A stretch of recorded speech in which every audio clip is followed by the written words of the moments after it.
to more Motorsports Today. Riley Ogle behind the camera as we come to you here live from World Wide Technology Raceway as it's time for the Enjoy the Illinois 300 here this weekend. The second race of the round of 16 and most importantly, the last race of the regular season for the NASCAR Xfinity Series. Back at Richmond, we had coverage here for you for the Craftsman Truck Series. It got very exciting late, but at the end of the day, only 12 cars will put themselves in the playoffs here today, and Harrison Burton right now, he leads the points gap, but anything could happen in the Battle of the Burtons. Jeb Burton, could he get desperate? Could he gain the points if Harrison Burton has a bad day? Who knows? And in the regular season battle, Justin Allgaier, he had the regular season points lead most of the way. Connor Zilisch, he now has it with 8 wins on the season, a mighty win total for Zilisch. Even though one came through a sub with Parker Kligerman, he has had the summer of a lifetime. And if anything happens to the 88 tonight, there's a chance with Allgaier only 20 points back, it can happen. Yesterday it was Sam Mayer fastest in practice. Qualifying is going to be in a little bit. Track position is going to be a key portion throughout the weekend. But now to the Cup Series, we're going to have drivers here in the media center in just a little bit, and we're going to be able to talk to a variety of the playoff drivers. But right now, nobody in terms of the playoff drivers coming to a deeper hole than Josh Berry and Alex Bowman. Again, we'll talk to them here today to see what they think, how they're going to be able to battle back. But track position is going to be a big conversation. Back at Iowa, the same exact tire was ran. It seemed like the right rear got some wear, but passing was still hard to be made. So it's going to be safe to say, I think this weekend, we're going to see track position be the key point throughout the weekend and qualifying at the utmost importance. But another story, too, as well. Again, only Chase Briscoe, he, of course, is the only one that we know that's locked into round 12, but there's so many more drivers in that mix. Can Hendrick Motorsports finally turn it around here, find its momentum? We will see, as well as other drivers like Christopher Bell, who needs his revenge. Ryan Blaney, he had a chance to win year late as well last year, so a lot can happen. But from Tim Moore, from Riley Ogle, here at World Wide Technology Raceway, stick with us all weekend long here on Motorsports Today. It was a wild night for the Xfinity Series with multiple hard crashes, a brake failure for Jordan Anderson, and a tire blowout for Jeb Burton. Have the issue going into one of the laps by or no? No. I had good brake all night. The guys moved a good piece. Definitely the car had more speed than I was probably getting out of it. Just knocking the rust off, getting better every lap, and no signs of it. No soft pedal, nothing like that. It just went. So kind of a bummer that could try something different, or sucked that it happened so close in the stage for me to cool off and be okay. But this is how it goes sometimes. Hard hit. Our long run speed wasn't bad, but our short run speed wasn't very good today. So we were just biding our time and moving forward. We had a top 10 car on the long run, but in these short races, you got to be able to go right at the beginning, and we just didn't have the speed. But appreciate my guys. We'll go to Bristol next week and try to get some momentum back. With Jeb Burton's untimely DNF, it was his cousin, former Cup Series winner Harrison Burton, who qualified for the playoffs in spite of a rough night for AM Racing. End up advancing to the playoffs, so when it's all said and done. First off, at the start, what sent you to the back before you had to spin, and kind of recall your day here for me? Yeah, we qualified well and practiced decent, and just horribly tight all day. I don't know, just missed it really bad. So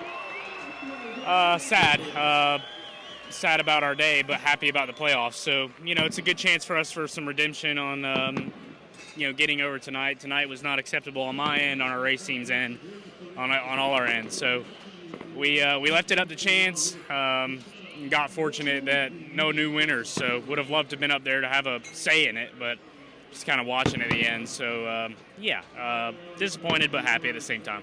Looking forward to this opening round. Just kind of what is the biggest challenge upcoming, and are there any tracks you're excited for? Yeah, I'm excited for Bristol and Kansas. I think those two tracks have been really good to me in the past, especially in the Xfinity Series. So I'm excited for those, and see if we can't put ourselves in a good point scenario by the time that rolls around. Contact and cautions led to plenty of bad blood throughout the field, including between playoff drivers Brandon Jones and Jesse Love. Jones was unhappy with Love despite a top 5 finish. Just sick of no respect. I've been in this series for 10 years, and he wrecked us at Daytona, he wrecked us at Portland, and then he flipped me off down the backstretch because I barely touched his left rear, and he's already shown that that's how he wants to race me. So I'm sick of getting pushed around these races for being as big of a veteran as I am in the sport. When we had a fast race car all day, I felt like we were equal to a little better than the 2 car. So yeah, early on, let us go, fall in, maybe you'll learn something, So no, I'm happy with the top 5 though. After all the chaoticness at the end of the day, these races get so crazy towards the end of them. You kind of have to just do what you got to do and kind of leave your morals at the table, right? Because it's going to get chaotic and crazy. I mean, me and the 19 run into each other. You're just trying to go as hard as you can at the end of these races. But I'm liking that we had a top 5. That's good momentum going into Bristol, which is one of our statistically best tracks on the schedule. And you mentioned the chaos now that you're going into the playoffs. Obviously, you had that win back in Darlington. Just first off, what is the most challenging part of the upcoming first round, and where would you say is going to be the most chaotic?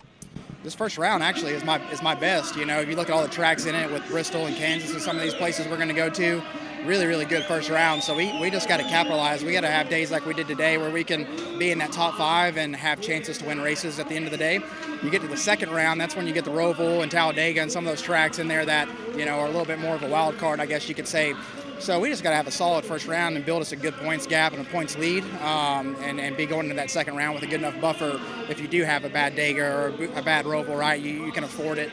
So that's just kind of the main things. I mean, we'll sit down this week and really talk and hash out about what needs to happen for the playoffs. And Joe Gibbs Racing has had a couple of years of championships, so they've certainly done it in this format and know how to do it. So I'll be curious to sit down with some of those guys and see what the goal was whenever they all won championships, with Ty and Hemrick being here a few years ago. So yeah, we'll get to that, I guess on Tuesday and figure out a game plan coming to the playoffs. But even with several restarts, nobody was stopping the unstoppable Connor Zilisch, who scored his 9th win of the regular season and his 4th in a row for Junior Motorsports, also locking up the regular season championship over teammate Justin Allgaier. Tim Moore, Motorsports Today. Congrats on the win, Connor. First off, I got to ask, who came up with the idea for you to slide down the windshield there? I kind of just thought of that while I was up there, and actually ripped my fire suit. So, I guess I just can't celebrate. I should probably I should just get out of the car and sit on the ground, because everything I do just seems to go to hell. So, I got to figure out what to do. But I just was sitting up there, and it looked like an easy way down, and I didn't think I would get hurt doing that. So, it was my idea, but poorly executed. So it's safe to say then we're not going to see that again in the future. I like doing it, honestly. I did it better in Victory Lane. So maybe I'll have to try it again and see if I can just do it a little bit better and not cut my suit wide open. And obviously, you continue to rack up the accolades. You're the 3rd driver now to win 4 straight races. You're 4 away from potentially tying Kyle Busch's record. Do you start maybe thinking about trying to chase 13? And did you think at the start of the year you'd even have a possibility? I think you said earlier in the week you thought you were going to only win 4 races. You end up beyond doubling that. Yeah, I'm not chasing records, but I show up to the track every week and want to win. So, I hope I get to 13, but it's not like my season's going to be a disaster if I don't get there. So, I don't really look at those things. It's cool to get those records and accolades, but, at the end of the day, I just show up and I'm just a race car driver who wants to race and win. And, that's my biggest focus, and winning for my team and my sponsors. And, I try not to get too deep into all the numbers and records and all that. It's cool to do that stuff, but, I'm here for myself, and that's kind of the biggest thing for me. Shifting to the Cup Series, one point of contention that remained in the garage was last week's pit road incident between playoff competitor Christopher Bell and Carson Hocevar. Both drivers reflected on what's gone on in the days since and gave some hindsight to the incident 1 week later. I know Christopher was a little upset, at least with the scenario in pit road last week. I'm just wondering, was there any conversations with your team from him that you're aware of or now? Yeah, Luke and my crew chief and Adam Stevens talked, and they were all good. I think obviously heat of the moment, everybody can share their frustration and everything, but they talked and they were all good. And drivers most of the time on pit road are kind of just blind per se, right? And it's more on the crew chiefs from that aspect to guide us in and out. So they had that conversation, and I think they're plenty good moving forward. We're a little frustrated when you got out of the car at Darlington Sunday, so I just want to know perhaps what had you guys talked about, or was it even you that had the conversation just about the situation? We haven't talked at all. He said Adam had a conversation with the group. That's why. But he didn't mention if you were involved in it or not. So that's why. Gotcha. Yeah. I think, or Adam did tell me that he talked to Luke. So yeah. Yeah, I mean, definitely my process inside the car doesn't change at all. Adam and my team have, put more effort into, knowing what's going on. Like they had a system and protocol in place to avoid situations like that. With him being behind the lap cars, it threw it off. And so now we've just refined that a little bit more to help protect ourselves in that situation. Yeah.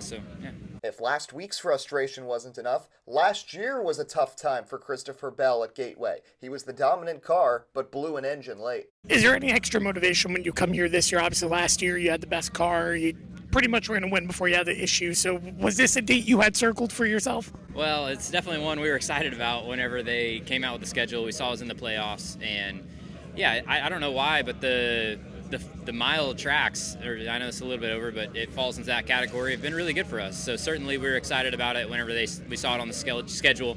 And yeah, it's one that hopefully we can, repeat what we did last year. Someone else who wants to repeat what he did last year? Austin Cindric, the 2024 St. Louis winner, who's looking to advance to the round of 12. Austin, in an interview earlier this week with Dave Moody, Rusty Wallace had said that it took getting his second career win to kind of prove to himself that he had belonged in the Cup Series. Obviously, his first career win was in the Daytona 500, and then you win here last year. But I'm wondering, at what win or at what moment did you perhaps prove to yourself maybe that not only can you compete here in the Cup Series, but that you're also a contender? I'd say the next one, whatever the next one is. You're only as good as your last race, and I'm chronically never satisfied with a whole lot else other than winning. Even races where you think I'd be excited after a finish, if I feel like there's still meat left on the bone, I'm usually not. So the expectation for myself and my team is typically high, so really not ever satisfied or comfortable with anything other than success, which often leaves me frustrated and confused and wanting more. But no, it's definitely a difficult thing, and I feel like this being my fourth year in the series, definitely understanding where I'm at and respect level throughout the field and understanding how difficult it really is to expect that and to try and just go out and win races like this.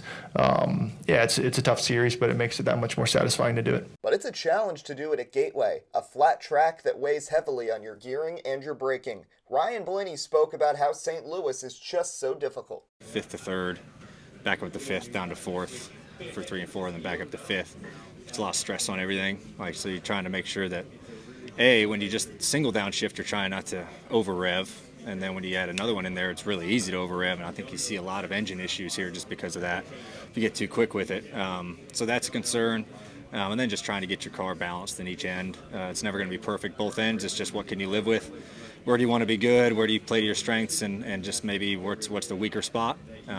This track has gotten pretty wide in the past, so that part's good. Like, we were way up there last year in both ends.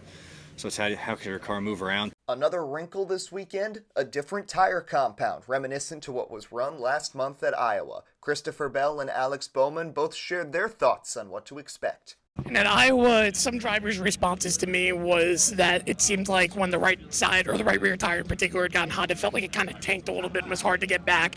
I'm just wondering if that's how you felt with the tire at Iowa, and how much harder is it here at Gateway, or is it easier to keep the right rear on it as compared to what it was at Iowa?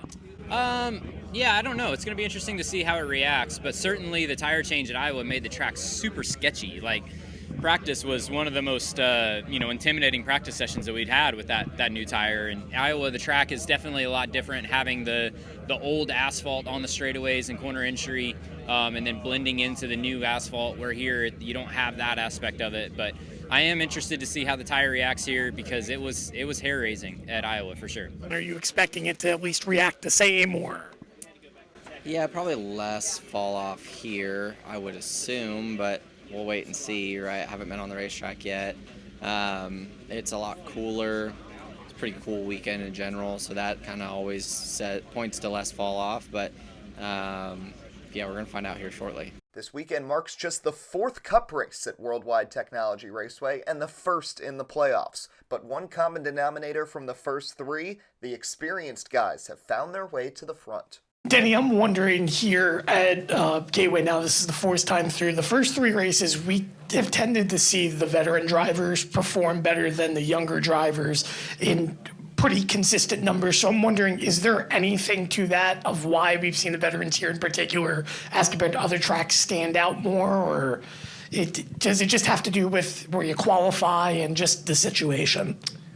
It's probably situation. I mean, Austin Cindric's not wildly experienced. I think he won last year. But it's, I don't know. It's typically, pretty straightforward race. I mean, you had Kyle win early on, his first year with RCR. Yeah, and then I think we've had Joey win one and then Austin, right? So, I mean, yeah, there's some experience there. There's also some inexperience, so I think it's more random than I would draw it to a veteran having an advantage necessarily at this track. Someone who's not a veteran here, Shane Van Gisbergen, who's actually never raced at World Wide Technology Raceway before. Obviously, qualifying here important. It was important last week at Darlington, but how much more focus goes into a track like this as compared to the mile and a halves and so on? I think every week I put a lot into it. Yeah, we'll try to. But you don't put into it more, considering it's more of a track position race. Well, for me, it's more because I haven't been here. Like, all I know is that it's 2 lefts, so had to study, where the guys down change, how much they, there's a lot of variance in what gear people use at the second corner, whether they go down to 3rd or stay in 4th. So, yeah, a lot of technique difference between drivers. So for me, I'm just trying to learn as much as I can before I get on a new track, But yeah, it does look hard to pass, so qualifying is going to be pretty essential. Even though this weekend's race is at St. Louis, the minds for many playoff drivers, including Kyle Larson, is being in the best points position possible next week when the first eliminations happen at Bristol. Is there a points gap that you'd feel comfortable with going into Bristol if you don't win this weekend? I think if you can, 38 ahead. I think if you can get into the 40s, you should be, okay. So, just put in a good weekend this weekend. Hopefully it starts off well tonight, and we can qualify well and get some stage points and all that. The iconic Gateway Pyrotechnics fired on Sunday, which meant it was time for racing. But just like Darlington, some issues for playoff drivers. Josh Berry crashed again and finished last. Shane Van Gisbergen had a spin and struggled to 25th, 1 point ahead of Alex Bowman, who had multiple pit road issues, and they're all below the cut line heading to Bristol. Yeah, it's just obviously a little chaos there after the restart. And, was behind the 38 and Joey, and, had to give a little space, and Chase was able to get in there. It looked like he got loose and slid up into us. So, it's obviously unfortunate, but I don't think that's, just things that happen. When I spun there? I got a really good restart when everyone sort of locked up, and then it went into 3 and put myself in a bad spot, and someone sort of pinched me, and I just had no air left. And man, when it went, it just went so quick. So, I need to look at what I could have done better for my car placement, because it just felt like I pulled the handbrake up. What's this experience like? Well, it's been good. I just wish, obviously, we could have got better results, and Darlington was a tough one for us, and it's going to be really tough next week, obviously, to get through, but, the reality is we're not good enough on ovals yet. It's coming, but we're just trying too hard to get it, or force it too quickly, I think. How chaotic was strategy between your years, trying to figure out who's on what strategy and so on there late in that race? Yeah, good question. It was pretty full on, and not knowing what tyres people were on, and then we would try to stay out or take 2 and be weak. It was, you're on offense and defense. It's pretty cool racetrack when it's like that. And now looking forward to Bristol next week. Obviously, there's still a chance you could point in, but do you feel that you need to win more than likely, or do you think any chaos can break down? We have to be realistic. We have to do our best and try and get stage points and try and run things to point our way in, but it's going to be very, very difficult. I'm not shying away from that, so try and do my best. So Alex, you end up coming home with just another tough result. Kind of first off, bring me through your day. I know multiple mistakes kind of mix things all together, but you were in the mix there late, strategy, pit, not. Kind of just talk to me about how the speed was outside of the result. Yeah, I mean, I thought our car was okay once we got to the front half of the field, just really bad and dirty air. And then, yeah, we just put ourselves in really dirty air every time. I know I pulled the steering wheel and the pedals, but I did not speed on my side. It wasn't like I ran my lights too hard. So frustrated on all ends. Just, I mean, we can't execute to save our life right now. So pretty embarrassing, but all we can do is go next week and try to go in the race. Just to clarify, what sector was it that you ended up speeding in? I guess the last one. Yeah. So now moving forward to Bristol, I think it's 35. Is it kind of maybe a little bit less, but do you feel like you're in a must-win at this point? Oh, for sure. So, yeah, just got to go to work. That's all we can do. Kyle Larson and Ryan Blaney both had solid finishes, but there was contention post-race after Larson missed turn 3 and spun Blaney late in stage 2. Larson says it was not intentional in the slightest. Probably said a lot of things on the radio and whatnot, but I would have been upset as well. But I don't know. I hope he knows it was an accident, although it might not look like an accident. It wasn't meant to be. I wasn't meaning to get into him. So yeah, I mean, if he wants to retaliate, I understand, but I don't think it would get to that point. How excited are you for Bristol next weekend? Yeah, I'm excited for Bristol. It's been a good track for us here. So yeah, we'd love to go there and be as competitive as we've been there the last handful of times. But yeah, just would like to get some finishes here. And I had asked William and Chase, I just want to get your feedback. Do you guys feel like you made significant strides here this weekend with what you guys put on the racetrack? Yeah, I definitely think so. It was a great weekend for us. We've never had a great weekend like that, but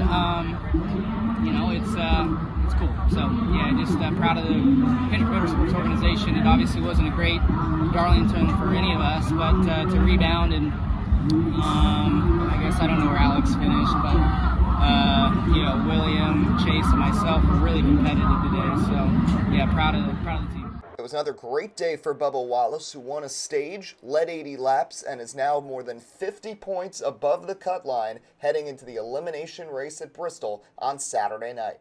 All sorts of practice. Excited to go to Bristol, one of my favorite tracks. So can't count your eggs before they hatch, but I like where we're sitting. There's still a lot of unfinished business. Solid day. Great execution from yesterday to today, and just total revamp. The car wasn't the best handling, but it had speed. So we'll go back and have a good debrief tomorrow and see what we can do. Congrats on the content. Thanks. I just want to get your thoughts on the tire real quick. How did you think it performed today? Did the right rear feel any different from where it was at Iowa? Just two different surfaces, honestly, man. We got to really do some work with the car to be able to pass here. It's really hard to pass. So you think the tire's got to get softer, or no? It's a car thing. Okay. Yeah, car thing.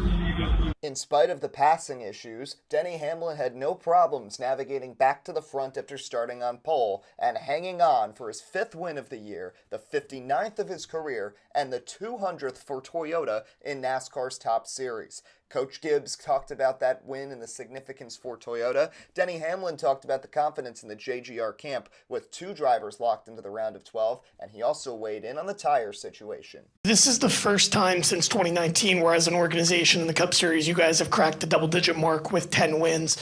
What is it first off about this group that separates it, going back to them with, of course, Kyle won that championship in 2019, that maybe makes this group stand different? And could you have anticipated to get to this win total at this point in the season going into the year? Yeah, I got to tell you, 19 was an awesome deal. And so all of us that enjoyed that so much. And so, yeah, it'd be close to, we love trying to get back to that. But I just think, we got a great group of people. I think we've got things kind of in place, and I think we got 3 veteran cars in the playoffs, and then we got the 54 that we're building. So I think it's an exciting time for us. And I remember 19, we had four really studly deals, and it was great. So just excited to be able to get this many wins. It's a big deal for us and Toyota. What is it that's different about this core of drivers as compared to past years from your perspective? And also, do you feel if you guys don't come home with a championship, rather if it's you, Chase, or Christopher, is the season a failure when you win that much? Certainly makes it more fun. It's, I think there's a lot of pride in each one of the drivers wanting to be down there at Joe Gibbs Racing at 145 tomorrow, hanging their banner of their number, right? And when you look up there and your teammates with these guys and they're putting their number in order of wins, it's like you want your number to be more up there more than everybody else's. And so there's just a lot of gamesmanship and pride that goes into that. And certainly, bringing Chase over this year, the dynamic is a little different than what it has been. But I don't know how many Joe Gibbs Racing teammates I've been through or worked with. It's got to be a lot, it feels like now. But everyone's a little bit different. And everyone will push you in a different way. And, there's certain parts of each driver's game that I envy that forces me to identify that I'm not as good as them in blank area. And then it truly helps me be better. And I talked to Bubba after the race. He had told me about the tire here because now you had ran it previous in Iowa that he felt it needed significant change and that it was a car problem. I just wanted to get your thoughts on how you felt the tire performed today, and do you feel that it still needs significant change? Yeah, it could, we could use more fall off. I mean, certainly, that is, I'm looking at the end of the race and, he's telling me, all right, we don't need any more than that. And I'm just running 33.50, 33.50, 30. It's just every lap was like the same lap time. And I was like, there's just no fall off. And it certainly makes it's good when you're out front. It is, it'll pull your hair out when you're behind someone that you're quite a bit faster than. But this is a track where you got to be real sensitive of that because you got long straightaways and you got load into the corners here that, in high braking, you gotta tiptoe into changing this tire. I would love to see them soften the tire, certainly the left side tire, at least. But you got to realize too, Goodyear's got some goals of making a common tire, and so they're trying to make this their Loudon, Iowa Gateway. They're just trying to make it more common, so they don't have to create so many different tires. In a perfect world, you'd have a specialized tire for every track, but I'm not sure anyone's got the money for that. Tim Moore, Riley Ogle, wrapping things up here from World Wide Technology Raceway as Denny Hamlin secured Toyota's 200th win in the NASCAR Cup Series and Joe Gibbs Racing's 10th win of the season. And if you tuned into our coverage last week and I told you that, a lot of people thought the race may have been boring because Chase Briscoe led 300 plus laps. Yes, it was hard to pass again this week, but to be honest with you, and I know Bubba Wallace said to me post-race that, listen, it's a car problem, not a tire problem here, and then not a lot of people were thrilled with the tires, but sometimes that's a factor of track position races. You go back to the Xfinity race yesterday, passing as well was hard, and to me, the Xfinity is one of the better cars at this style of track. Sometimes it's a matter of track position, and in my opinion, you'll see that next week, you'll see that in New Hampshire in a couple of weeks. Passing will be at a premium, but at the end of the day, the best teams shine when it matters. And I talked to Joe Gibbs post-race. What is so compelling about this group, again, 10 wins, is the competitiveness, the willingness to go out there and do everything it takes to win. Denny Hamlin now, he's got 5. Chase Briscoe, after he's won last week, he's got 2. And yes, it's been a while since Christopher Bell's won, but he as well now has 3 wins on the season, combining for that 10 total.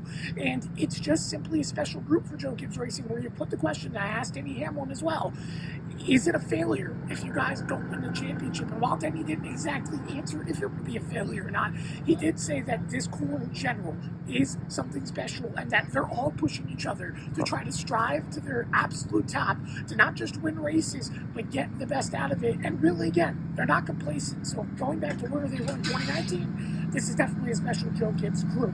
But regardless of who won, when you head to Bristol next week, anything can happen. We talked to Shane Van Gisbergen post-race. He sat in the gap minus 15 points on the cutoff. He feels he's not in a must-win situation. He feels that he could point his way in, but he needs a lot of luck. Today, Alex Bowman had bad luck again on pit road, first the tire issue.